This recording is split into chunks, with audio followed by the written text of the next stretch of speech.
We'll be starting the meeting in 1 minute. 1 minute.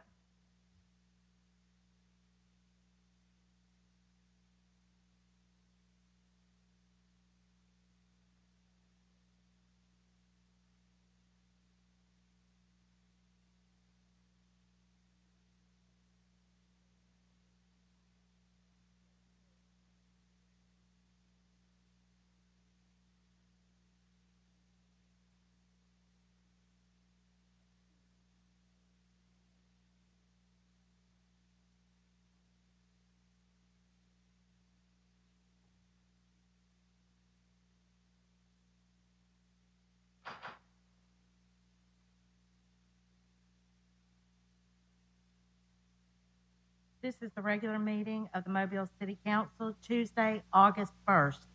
Please stand for the invocation led by Public Safety Chaplain Ed Connick and remain standing for the Pledge of Allegiance.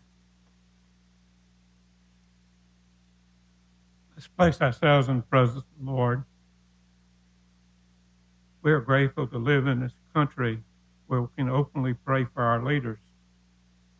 One of St. Paul's very first instructions to his protege Timothy was to pray for the kings and all those in authority, that they may live peaceful and quiet lives in all godliness and holiness.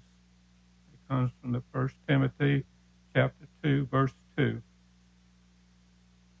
Jesus, you were born in a little town. You grew up under the authority of local leaders and officials who managed your majority of your daily life. We lift up our local leaders today. We pray for our mayor, city council, fire and police chiefs and their departments, and all who serve our local communities. Strengthen them with wisdom and grace for the heavy burden they carry. May they manage their staff and projects with love, keep their hearts pure and their eyes turned towards your face as they work in the best interest of the people they are called to serve. We pray for peace in our city and respect for all. And in his holy name we pray. Amen. Pledge allegiance to the flag of the United States of America and to the republic for which it stands, one nation, under God, indivisible, with liberty and justice for all.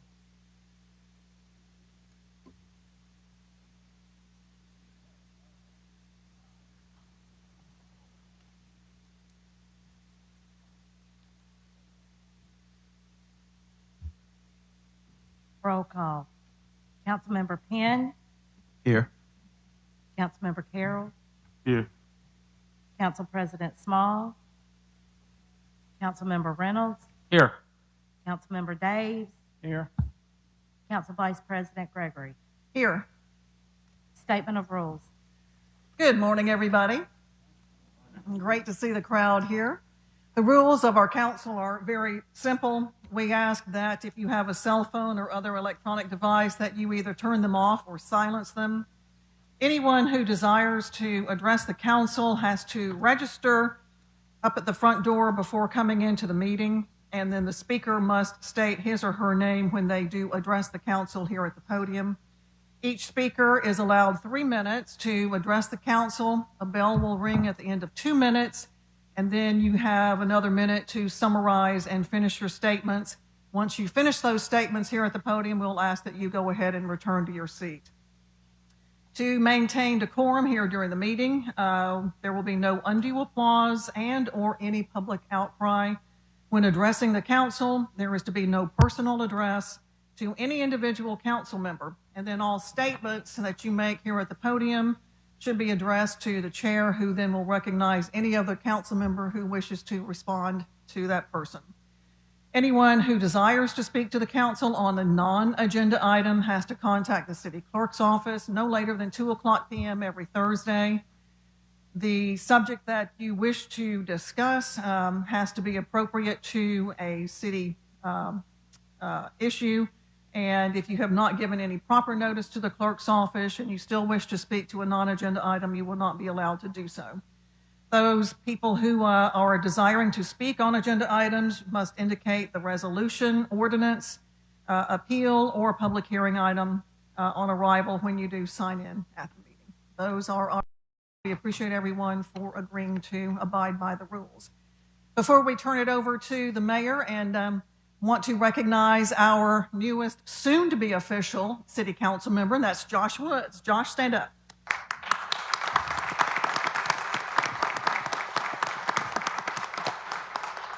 We will be canvassing the votes right following this meeting today, and then next week, Josh will be officially sworn in, and he will take his seat up here on the panel with the rest of us, and we look forward to having you up here, Josh. Congratulations. All right. Communications from the mayor. Good morning. It's good to see everyone here. We appreciate you coming. I have a couple of announcements and a couple of proclamations that I'll read. The first has to do with this past Saturday. We had the official opening of Broad Street, although many of you have been driving it for some time, and we called that official ribbon cutting Lope the Loop, and it was a fun run and walk. Since 2019, Broad Street Revitalization Project, we've invested over $21 million in that project. The project probably been on the drawing board for 25 years or so. Anyway, transformative. For those that haven't seen it, it's really just it absolutely makes a tremendous difference visually and from a walkability, bikeability, and vehicular traffic. Anyway, really glad that project has come to a close, and we had this event this past weekend. You know, every now and then you see a picture or you see something happen and you know it's $1 million picture, you know, and just you know it when you see it. So Saturday I was standing there watching the people finish, and first we had the bicyclists that were coming across, and they were strung out, and I looked way down Canal Street and I could see 2 motorcycles coming, and of course they had the lights on, and as they got closer I saw a little bitty something in between them, and it was a little 5-year-old boy just pedaling away as fast as he could go, police escort on either side and a motorcycle behind him. Well, I don't know at what point they picked him up in the race, but the grin on his face when he came across that finish line was tremendous. And I think he just thinks all through life he's going to have a motorcycle escort, you know?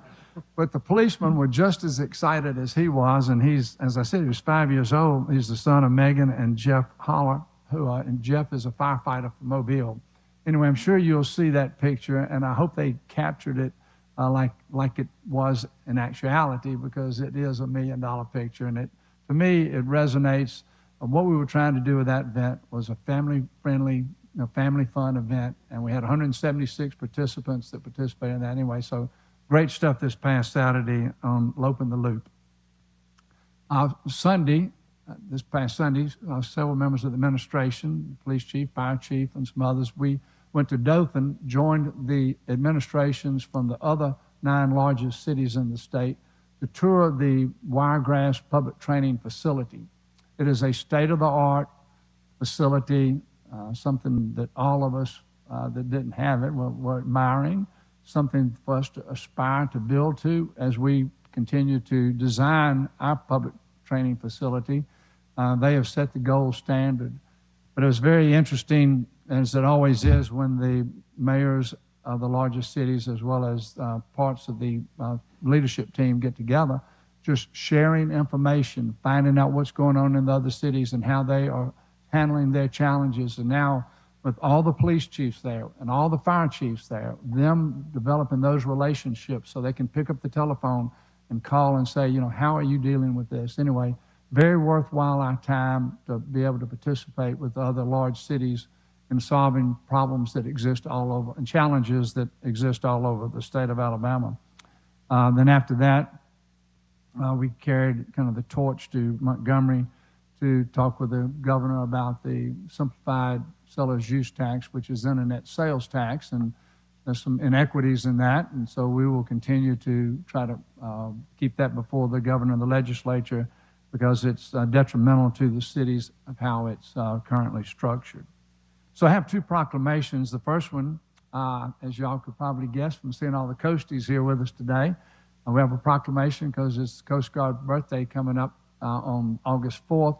So I asked Captain Mullins to meet me at the podium along with the XOs of the various the commands that we have, Commander Jeff Salin, Commander Dave McAfee, and Commander Melanie Burnham. So,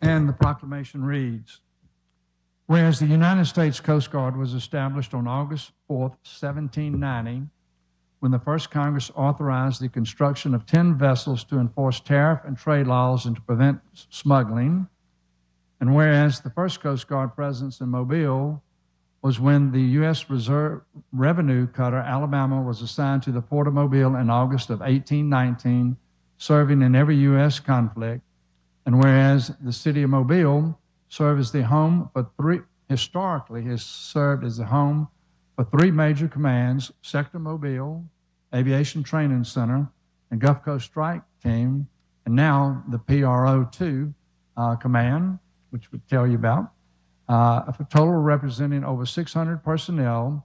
And whereas the city is proud to recognize 2 centuries of ongoing partnership and collaboration with the United States Coast Guard and 21 years as an official Coast Guard city, now therefore, I, William S. Stimson, the 108th Mayor of the City of Mobile, do hereby proclaim August 4th, 2023 as Coast Guard Day in the City of Mobile. Congratulations, Captain. So I will let the Captain make a few remarks.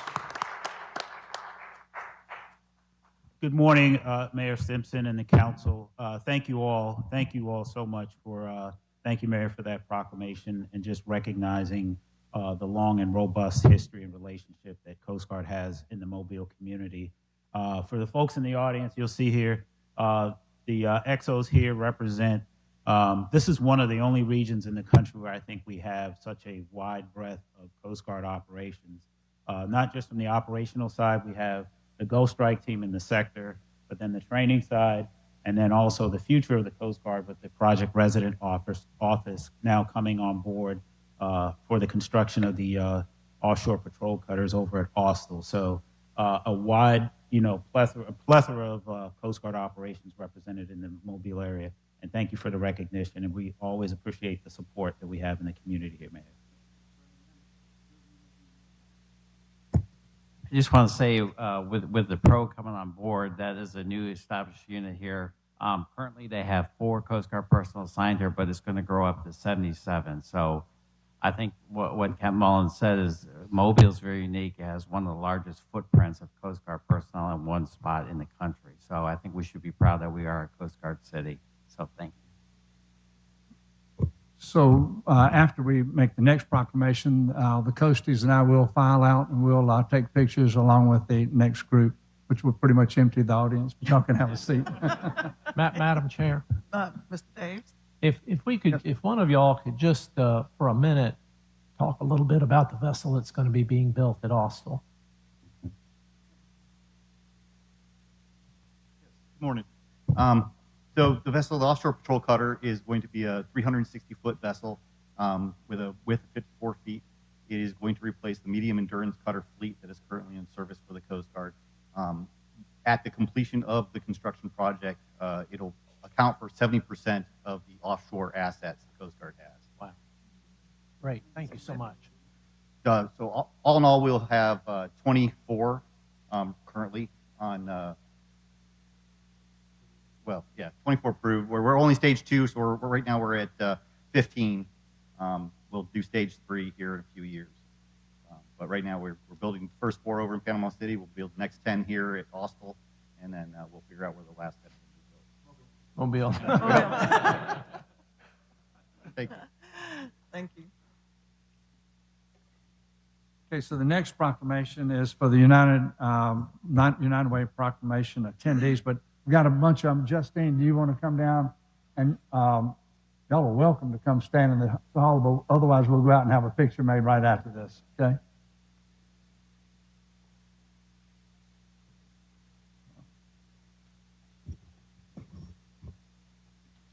The proclamation reads, Whereas in 1926, the J. Obed Soul Foundation and a group of dedicated citizens created the community chest to serve residents of the city of Mobile and Mobile County, and launched the first campaign for funds on January 24th, 1927.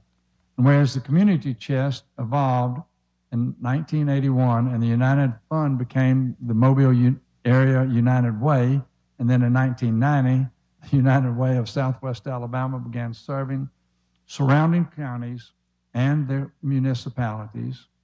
And whereas United Way of Southwest Alabama recognizes the impact of the support from the residents, employees, and administration of the city of Mobile is immeasurable and outstanding. And whereas the mission of the United Way of Southwest Alabama is to improve the quality of life in the community. And whereas the United Way of Southwest Alabama recognizes 4 key pillars to our community's overall success through their vision to strengthen communities by focusing on uniting and mobilizing resources in support of the building blocks to a better life, education, financial stability, health, and access to life's basic essentials. Now, therefore, I, William S. Stimson, the 108th Mayor of the City of Mobile, do hereby proclaim August 2023 as United Way Month in the City of Mobile. Congratulations, Justin.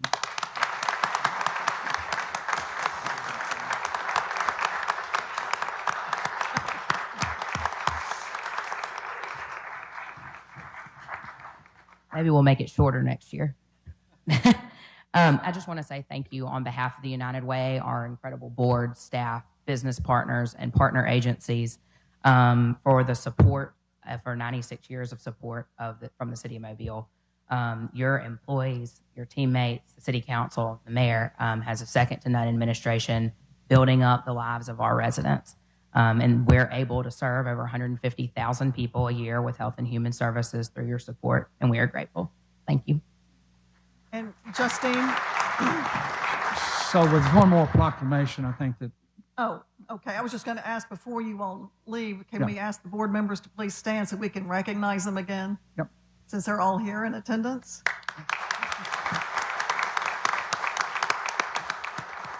Thank you all for coming.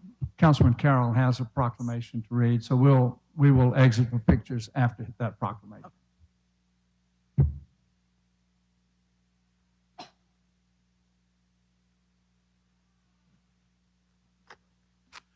Good morning again. If I could ask today with us Mark Bryant, who's the Communications Director for Mobile County Health Department, Dr. Kevin Michaels, the Health Officer, and Mrs. Kelly Warren, the Executive Director for Family Health. If y'all are here, please come down.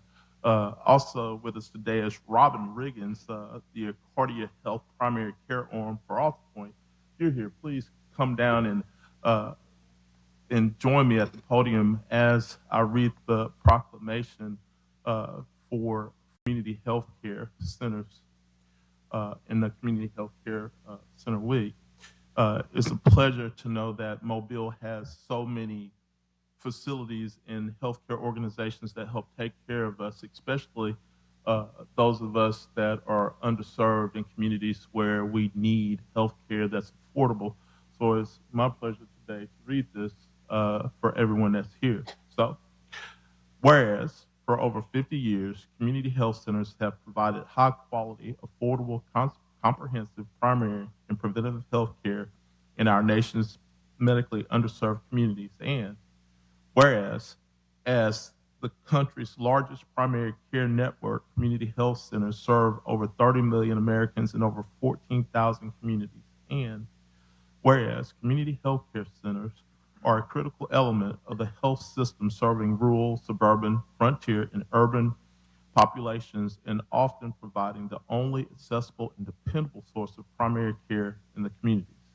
And whereas community health centers are locally owned and operated small businesses that serve as critical economic engines, helping to power the local economies by generating $85 billion in economic activity and more than $37 billion in labor income in some of the country's most economically distressed communities.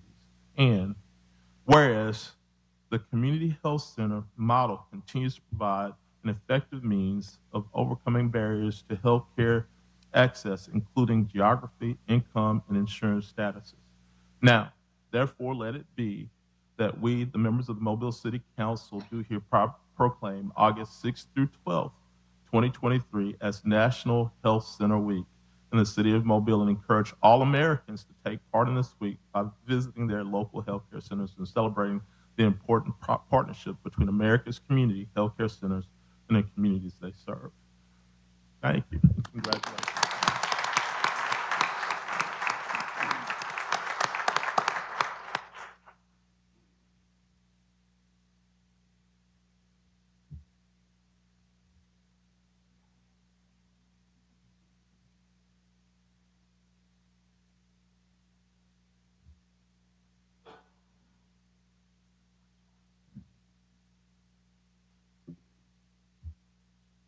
Thank you so much, Councilman Carroll, and to the whole of the City Council. We appreciate the support that we've gotten in our community. Mobile County Health Department Family Health has been serving our community's healthcare needs for 44 years, and we are excited to be able to expand those services over the years so that we can get into those geographic areas that have traditionally not had good access to health and dental care. As we see mental health concerns continue to plague our community, we continue to train our providers and hire on additional staff in order to offer that type of care that brings together behavioral health and clinical care. And so we join with our partners in the community, with Mosteller Medical Center, Franklin, and also Accordia, to serve all those who are un- and underinsured and geographically isolated in our area. Thank you. And Accordia Health is a federally qualified health center that's located in Mobile County. It is the primary care division of AltPoint Health, and we're so pleased to be able to provide both primary care and mental health to adults and children in 5 locations. And I just echo what Kelly has said. We're so pleased to be able to provide that service. It's constantly demanding, and more care is needed. And we thank you for your support, your ongoing support. Thank you.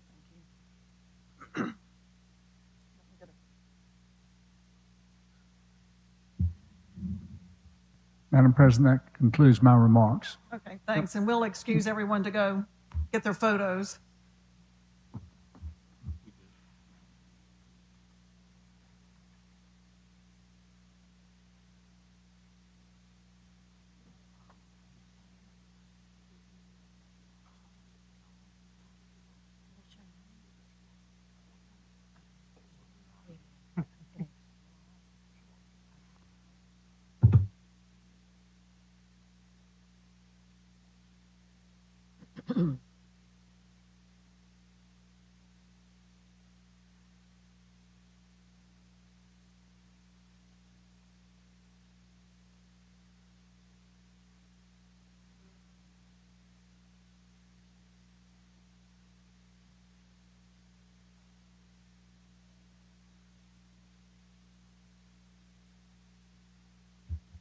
Ms. Gaucher?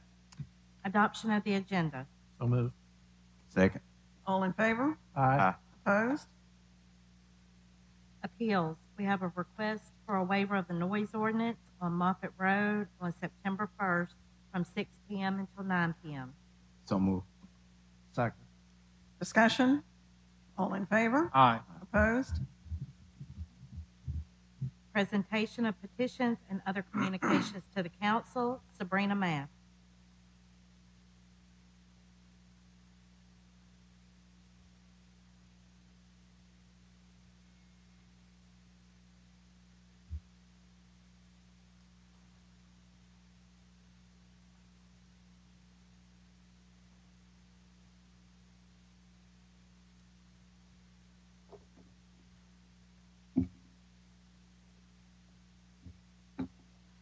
Good morning.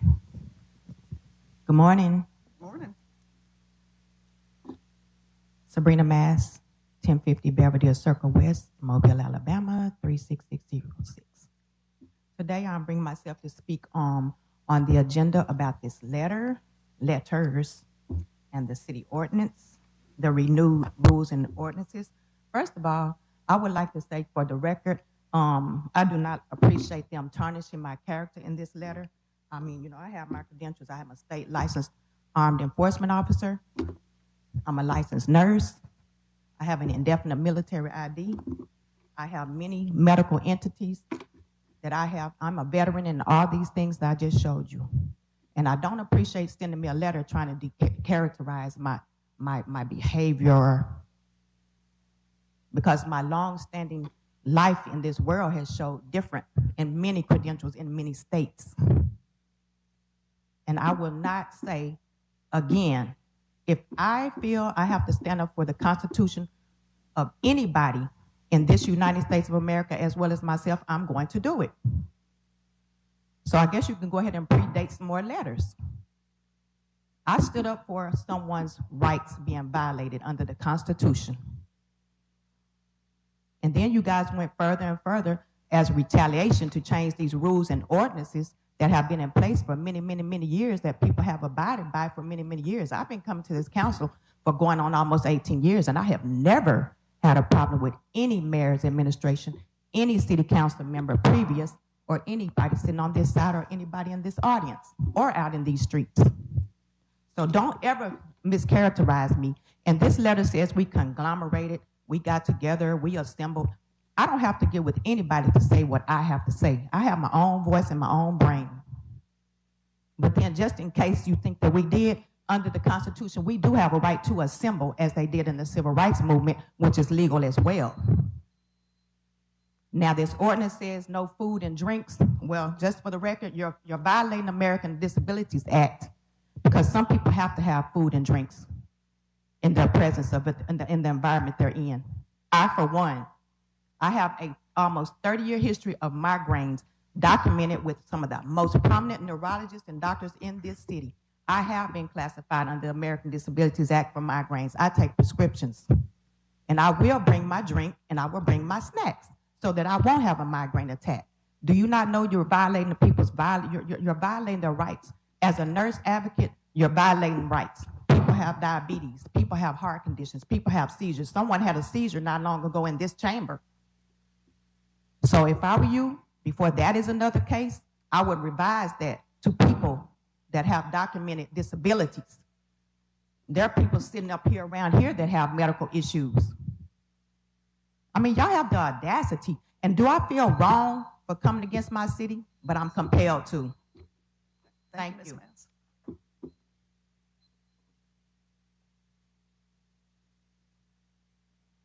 Johnny Robinson.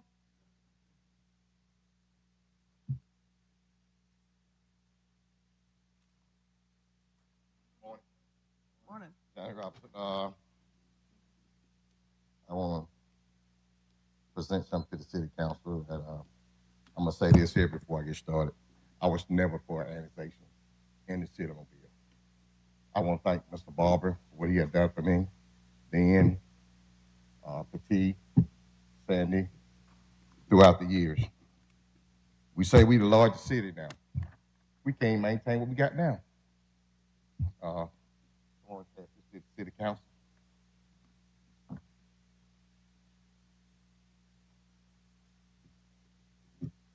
These are photos of my garbage that have not been picked up within 3 weeks. You got folks riding around in these trucks, riding my main road. They're not picking up garbage. We got holes, potholes in the road. We on dirt roads. I don't have a problem on dirt road now. Don't get me wrong, because I enjoy my horses.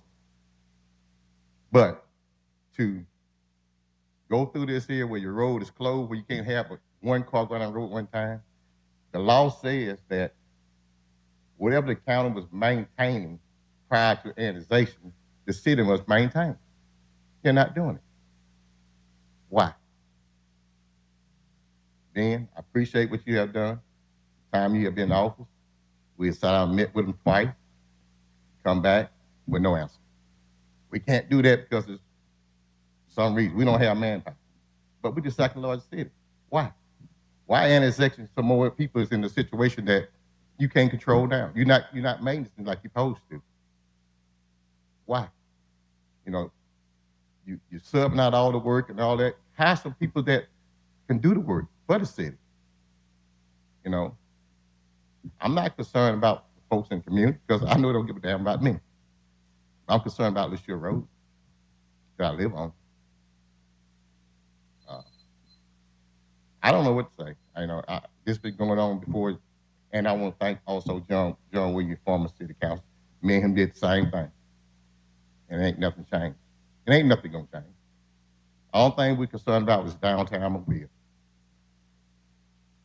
Let's make it pretty for people to come down out to people. But you want my taxpayer money. I own approximately 75% of the Shore Road. I got property I can't access due to maintenance of the road. But you want my taxpayer money. That's sad. But we the second largest city in the state of Alabama. That's a shame. Where we go now? We stay annexing, we stay shortchanging people. That's the proof right there. Check my record, check my email, what I complain about. The roads over years. This ain't, some of y'all weren't even on the board during the time. This was up under Sam Jones record royalty. You know, it's sad, and I need an answer. If I got to pay taxes, somebody give me some damn answer, quick as possible. Thank you. Appreciate you coming down. Mr. Reynolds, do you want to respond? I want to say thank you to Mr. Robinson coming down and speaking to us today, and I guess shedding some light on this situation that I'm very much aware of. And Mr. Robinson has, in fact, followed the protocol. He's made the request to 311. He's, got pictures here documenting some trash. It looks like a fairly small pile of trash, but the importance of it is that when a citizen has the expectation that trash is going to be picked up on a certain date and it doesn't happen, then you report it that it doesn't happen, and then it doesn't happen again. Start to sort of lose faith. And then you partner that with additional 311 requests for, one of the few unpaved roads in the city to be graded. I know the city from time to time does send a grader out, but the road is beginning to close up, as we can see in some of these pictures. The city has sort of stopped maintaining a large portion of this road. And so I feel Mr. Robinson's concerns, and he and I have discussed this on many occasions. So I'd like to hear from the administration. How can something like this continue to happen without getting some resolution? Colonel DeLapp, Chief of Staff Barber, which of you all would like to take that?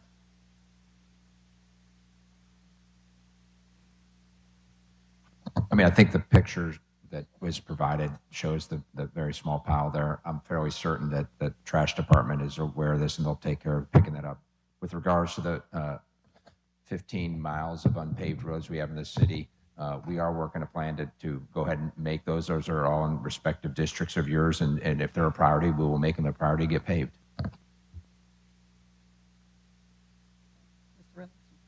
I appreciate that, Colonel DeLapp.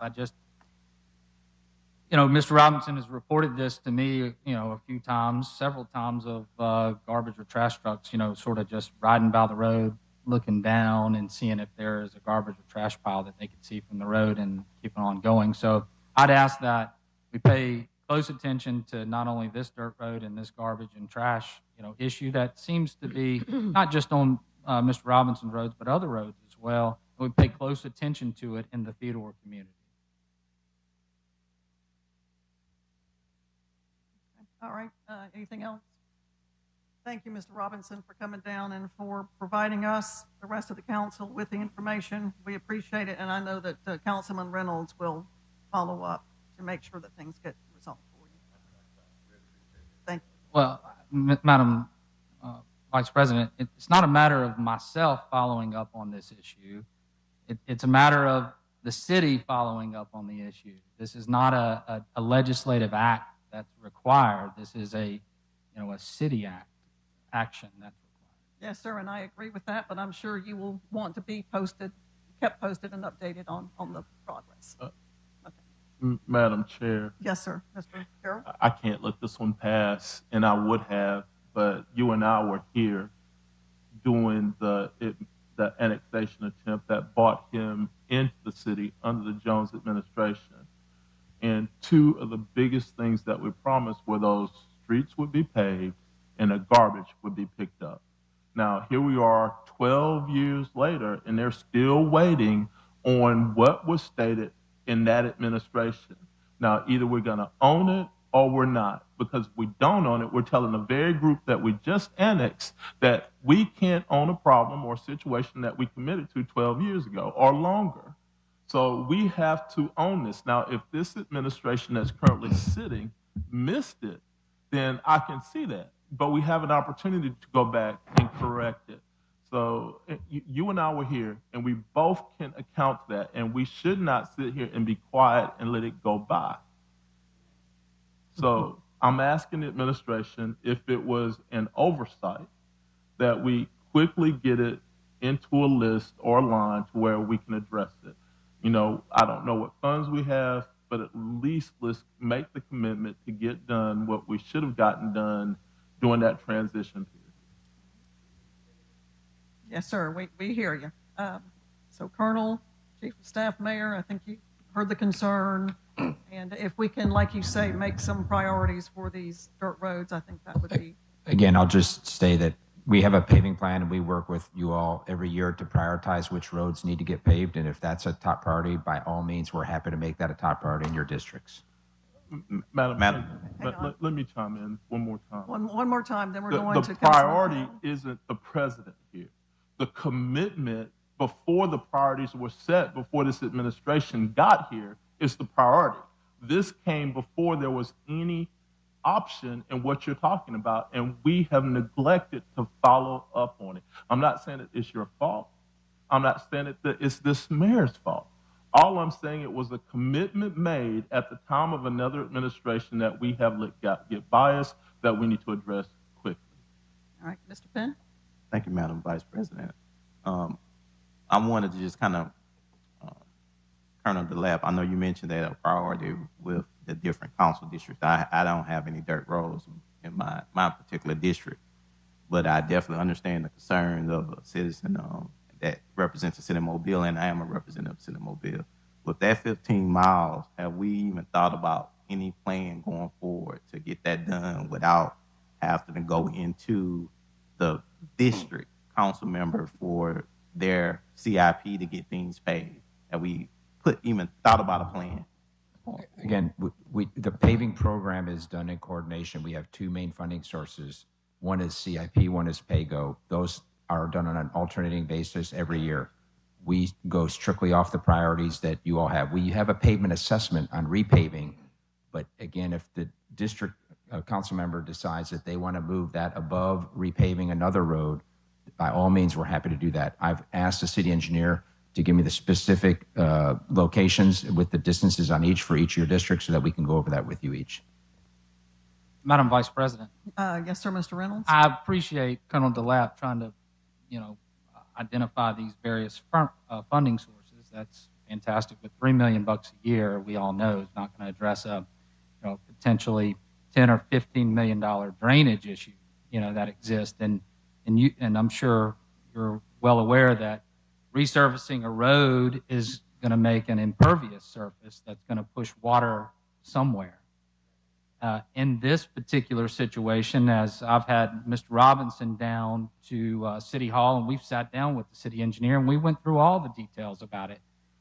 And a $3 million CIP, I guess I could probably allocate every $3 million for the next 5 years to come up with, approximately enough to pave one dirt road because of the drainage issue that's created. So if this dirt road in particular and several other in theater are going to be addressed, then the drainage issue has to be addressed along with it. And pay as you go and CIP, unfortunately, I don't think are going to be prioritized enough in that direction to handle the real problem. Vice President Gregory. Yes, Chief of Staff? I think the administration is actually in agreement here that these things need to be taken care of and addressed, as well as the city services and why they weren't picked up when they were supposed to be picked up. I think I was unaware of any of this until I think shortly after Ben Reynolds came into office and he made the introductions with Mr. Robinson. And we have been working with him. And I think he has a valid complaint. And so we'll continue to do that. We will come back and work with Councilman Reynolds, because he is right. The city council district CIPs alone are going to be insufficient for road building, which is what we're talking about doing. I think we would all agree with you there. Anyone else? All right. Thank you. Again, appreciate it. Thank you for getting this conversation out in public and allowing us to discuss it. Thank you.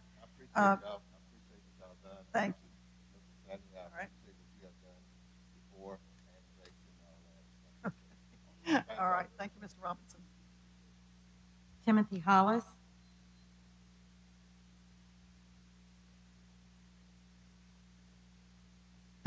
Timothy Hollis. Wow, it is very amusing to see people carry on in the exact same manner that I carried on about 4 weeks ago, yet you not pause to tell them one time to be silent. Oh, how pleasant it is to go through the day every human lives for, the day to make a wish. You know, we all get one of those once a year. That is, and to receive a letter of disappointment, a letter that tells you you can't attend the meeting that a citizen would wish to speak at pertaining to your rules, that I would wish to be here speaking. 3 days before America celebrated her independence, telling me to watch my tone, falsely accusing me of doing things not true, falsely accusing me of committing acts on days when I wasn't, saying on June 20th I was a disruptor when I was only watching and observing.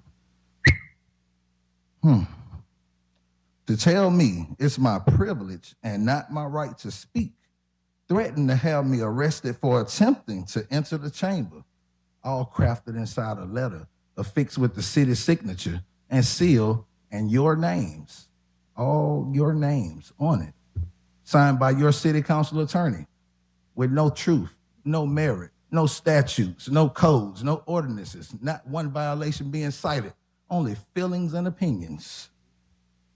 Oh, this morning, it's a slap in the face to honor the Coast Guard 3 days before their birthday, but attempt to deprive an Air Force veteran, excuse me, I couldn't bring water. I don't have anything to sip. To deprive an Air Force veteran of his rights on his birthday that fell 3 days before the nation celebrated her independence. Might I tell you, the Honorable Reverend Dr. Martin Luther King Jr. told us we have a moral responsibility to disobey unjust laws. You all know that. The city attorney knows that. He gnawed props from one of my civil disobedience cases. The Declaration of Independence speaks of our responsibility to overthrow an unjust government. You all acted on the things that we were pleading for you all to do. All we asked you to do was be a system of checks and balances like you were doing just this morning, or like you did at the infamous meeting when we didn't have a meeting. We hold these truths to be self-evident, that all men are created equal, that they are endowed by their creator with certain unalienable rights. These among are life, liberty, and the pursuit of happiness, that secure rights. Governments are instituted among men, deriving their just powers from the consent of the governed. That whenever any form of government becomes destructive to these ends, it is the right of the people to alter or to abolish it and to institute new government, laying its foundation on such principles and organizing its powers in such form as to them shall seem most likely to affect their safety and happiness. Prudence indeed will dictate that governments long established should not be changed for light and transient causes. Mr. Hollis. And accordingly, no one wished to give me an additional minute. I'm talking about the Declaration of Independence. Get 1 minute. One more minute. As to them shall seem most likely to affect their safety and happiness. That was the only reason why we were here. We felt like y'all were affecting our safety and happiness by getting rid of last stadium for unjust reasons. Indeed, this will dictate that governments long established should not be changed for light and transient causes. And accordingly, all experience have shown that mankind are more disposed to suffer while evils are sufferable than to right themselves by abolishing the forms to which they are accustomed. I'm sure you all know about these instances have been reported to the Department of Justice, and I'm sure you all are aware of your 5 p.m. deadline today. So thank you. Have a great one. Ms. Gaucher? David Shallot.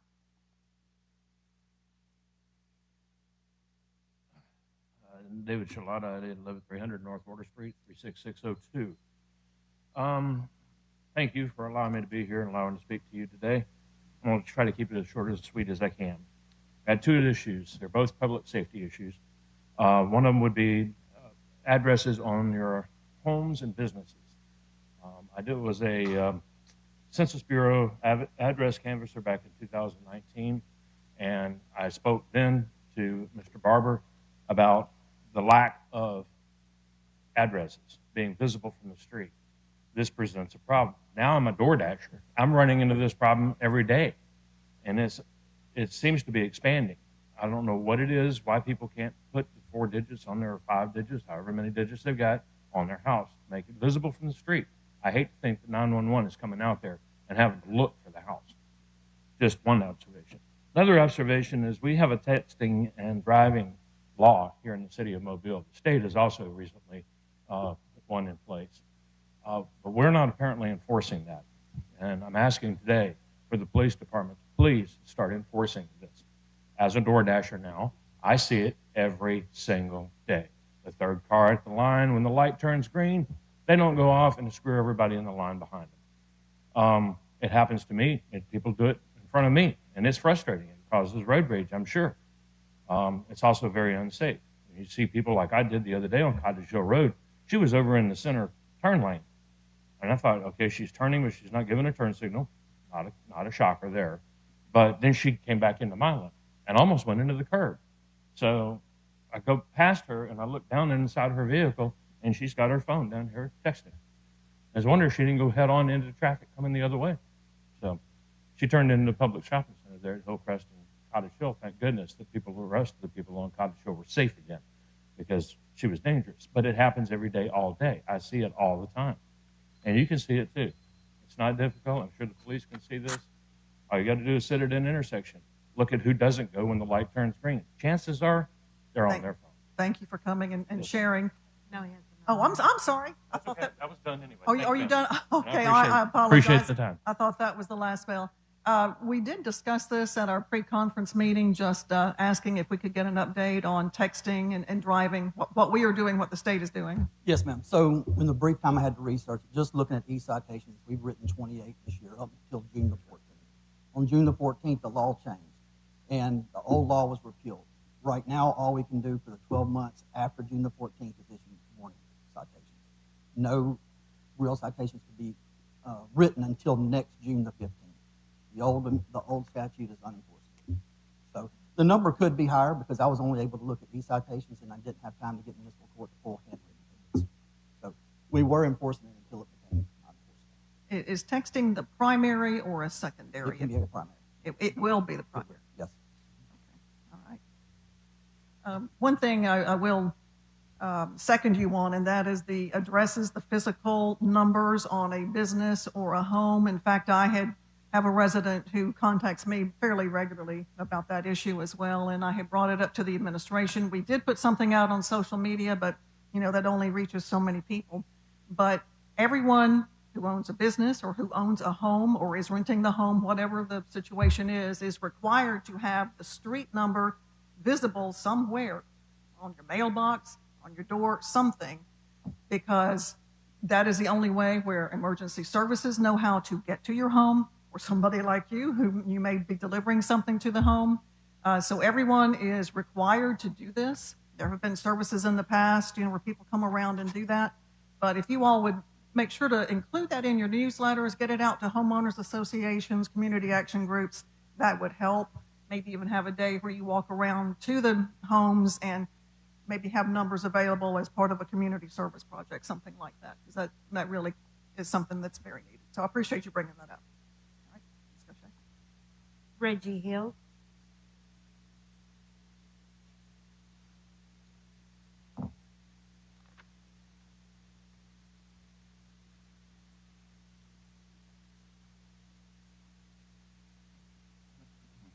Thank you, Madam Assistant City Clerk. It's so amazing to see leaders on this agenda speaking on the rules. We can put 180 seconds towards other business in the city again.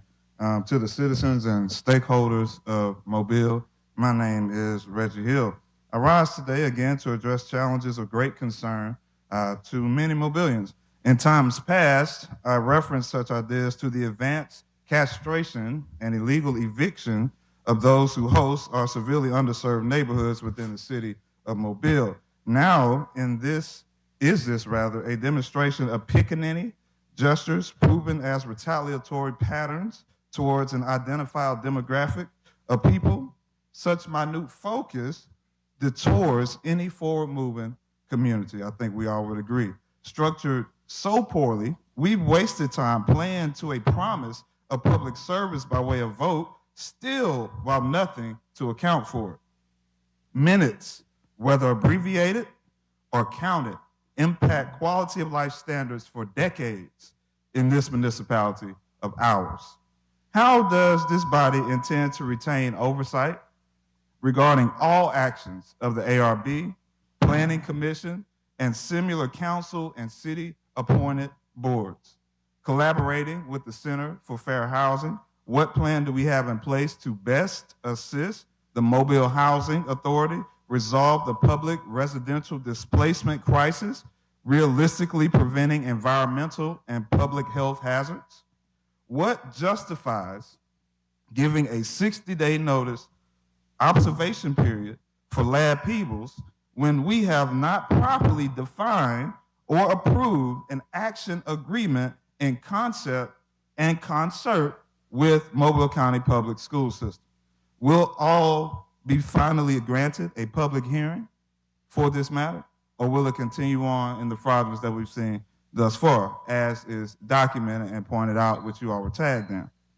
With consideration of time, let me ask, who will have the political fortitude and respect for our country's 14th and 15th Amendments, further overruling any 3/5 clause, indoctrinating by using the vote to really put a budget in place?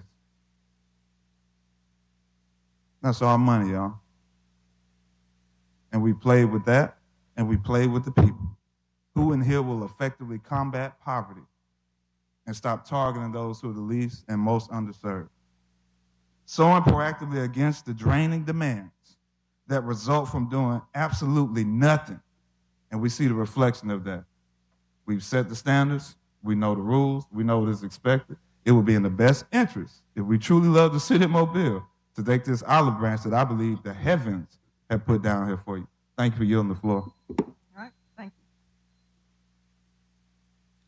Ordinances held over.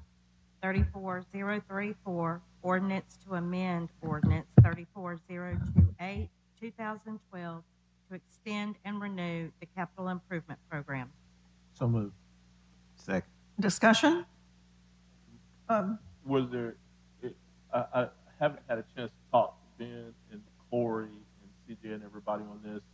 Are we all in agreement of the current structure, or has there been a want to? There's no amendment. Yes? No? We're all, Ben? I could certainly offer an amendment. I just don't think the amendment I offer maybe aligns with the council, so I've chosen not to offer an amendment on this and pass it as put forward. Okay. Any other discussion? No. All right, all in favor? Aye. Opposed? 88035, ordinance deeming property at 109 South Jefferson Street not now needed for public or municipal purposes and approving the sale. So moved. Second. Discussion? Mr. There were some Carroll? questions at the pre-council meeting today. In between pre-council and council, Jamie's produced the information that was needed about the varying properties and what was trying to go on over there. So I'm okay with this. So everybody, if you can support this, I know it's only 5 of us up here today. I'm making sure everybody else is fine too. Anybody else? Okay, all in favor? Aye. Opposed? Resolutions held over. 09801, transfer funds from general fund engineering, professional and technical to performance contracts for Events Mobile for the Moon Pie Drop. So moved. Second. Any discussion? All in favor? Aye. All opposed? If there's no objection, I'll take the remainder. That's fine. 21802, authorized contract with Thompson Engineering for North Washington Avenue street and culvert repairs. 21803, authorize a contract with First Hopewell Missionary Baptist Church to repair and complete installation of sidewalks on Shelby Street. 37804, consider approval of a certificate of public convenience and necessity to Friends of African American Heritage Trail to operate a shuttle service. 60805, 806, and 807 are authorizing settlement agreements and release of claims. So moved. Second. Discussion? All in favor? Aye. Opposed? Consent resolutions being introduced. 09813 through 27840. Madam Chair, Yes, sir. I move that we waive the rules and allow these to be taken up for immediate consideration. All in Second. favor? All in favor? Aye. Opposed? Okay, if there's no objection, I'll take them all together. 09813, transfer funds from District 2 discretionary funds to Parks and Recreation General Fund account. 03812, appoint Philip Davenport to the Mobile Downtown Redevelopment Authority. 58814, 841, and 815 are declaring weeds noxious, Group 1644, authorize removal of weeds, Group 1643, and assess cost for removal of weeds, Weedling Group 1640. 60816, determine an appropriation to Friendship Missionary Baptist Church, serves a public purpose and approve payment. 21842, can we hold 27840 until after we recess? Yeah. Sure. Yes. 21842, declare public works repair emergency and authorize the city engineer to obtain a contract to repair the emergency without advertisement. So moved. Second. Any discussion? All in favor? Aye. Opposed? CIP resolutions being introduced. 08817 through 21836. By council rules, these resolutions will lay over 1 week. Resolutions being introduced. 01819 through 60838. By council rules, these also will lay over 1 week. Call for public hearings. 41839, call for public hearing to modify a planned unit development located at 2970 McVeigh Drive North and 3030 McVeigh Drive North, scheduled for August 29th. So moved. Second. Discussion? All in favor? Aye. Opposed?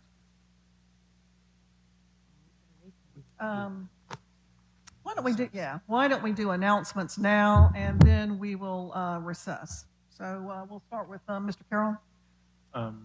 Thank you, Madam Vice President.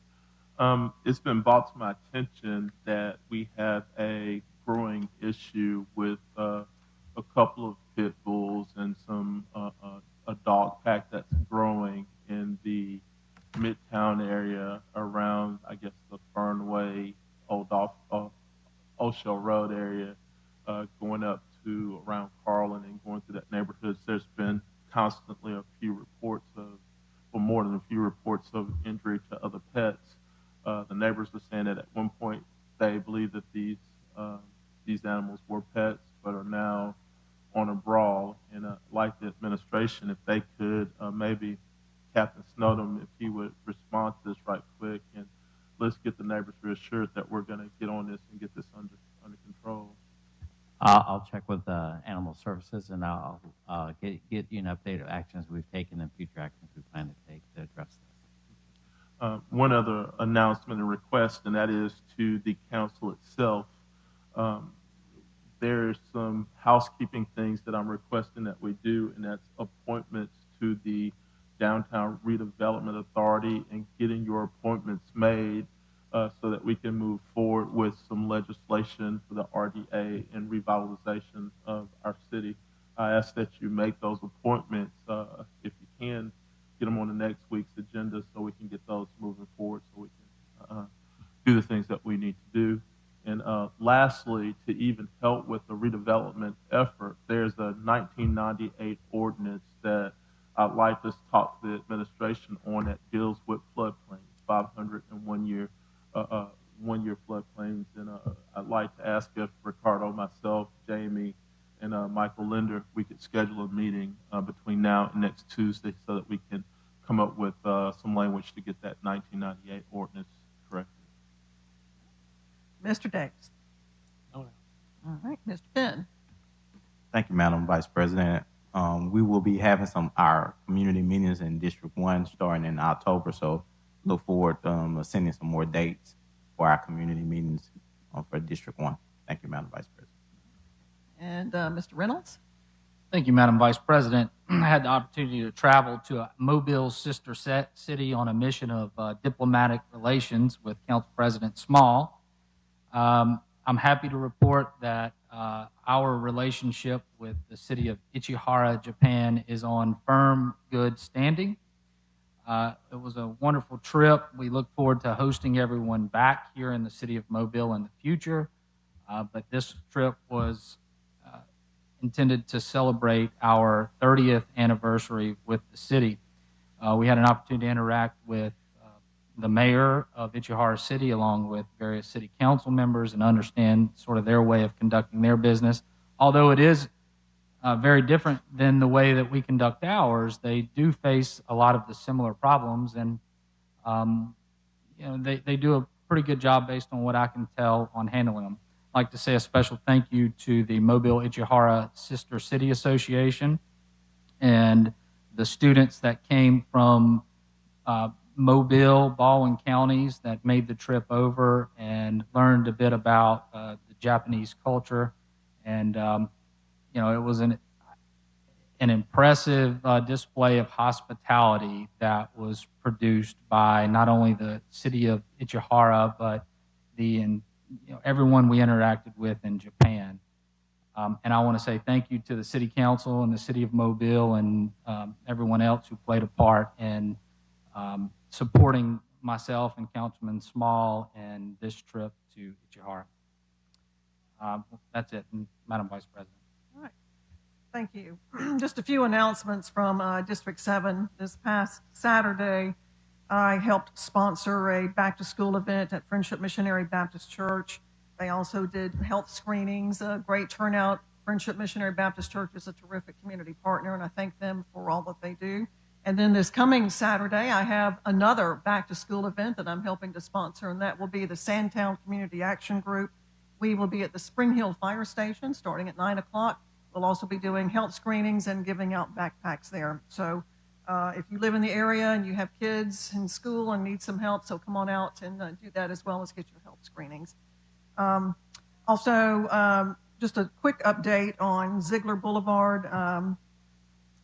We got an update during our pre-conference meeting, but I wanted to just quickly let everybody know the Forest Hill to University section. It will be the first one of this particular phase of the project to be finished, pushing for mid to end September for that portion. The rest of it from Athey on up to University, a little bit longer. They are in the middle now of doing a lot of drainage work, pipes, some utility work, that kind of thing. So we are pushing to have everything mostly done, the major items done by the end of the year. So that will be a tremendous thing if that happens. I just want to congratulate the crew that's working out there. They are doing a terrific job. They are very responsive whenever I ask a question or if anybody has any problems. So thank you to everyone involved in the Ziegler Lightning Project. With that, I move to recess to reconvene at noon. Second. all right, all in favor? Aye. We will recess to canvass the votes at noon, so see you there.